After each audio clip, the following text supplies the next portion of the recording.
Hello friends, नमस्ते, प्रणाम। मैं शालू मिश्रा अपने यूट्यूब चैनल से स्वागत करती हूँ। तो आज मैं आप लोग को बहुत सुंदर एक छठ मैया के गीत सुनाऊंगी। आप लोग सुनिए, जैसा भी लगे कमेंट में बताना और फुल सपोर्ट देखना।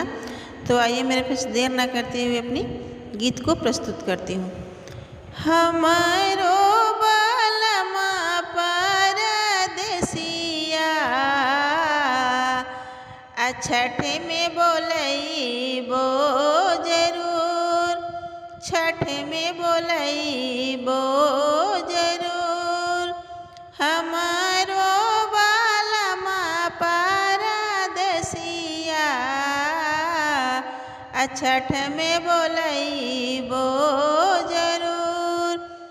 फोनवा पर मैसेज भेजैबो, सड़िया मंगबो जरूर, चुंदरी मंगबो जरूर। ससुर जी से दौरा मंगैबो, छठ करबो जरूर, छठ करबो जरूर।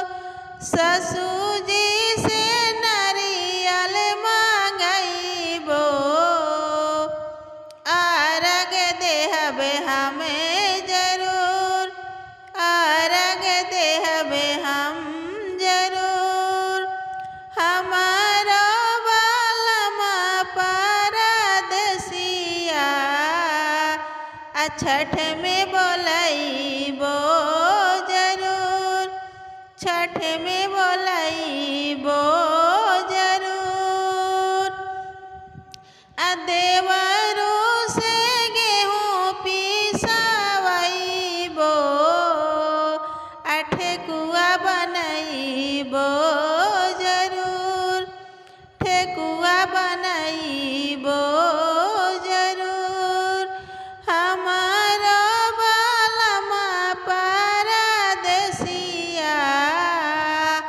छठ में बोलैबो जरूर, छठ में बोलैबो जरूर।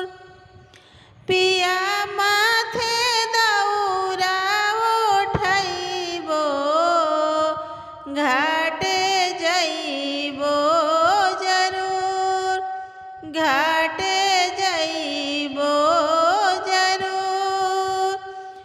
घाटिया पर छठी मैया के पूजाबो, सूरज अर्घ देहबे जरूर, अर्घ देहबे जरूर। सांझी बेरिया देबो अर्घिया, भोरे मंगबो जरूर, भोरे मंगबो जरूर। नैहर में मंग में जेठा भैया, ससुरा भरल परिवार, ससुरा भरल परिवार। अपना ला भरल सिन्होरावा, जुग जुग रहे हवात, जुग जुग रहे हवात। अपना ला भरल सिन्होरावा, जुग जुग रहे हवात, जुग जुग रहे हवात। इहे आशीर्वाद हम मंगबो, छठी मैया दी है जरूर। इहे आशीर्वाद हम मंगबो, सूरज बाबा दी है जरूर, आदित्य माला दी है जरूर। हमारो बलमा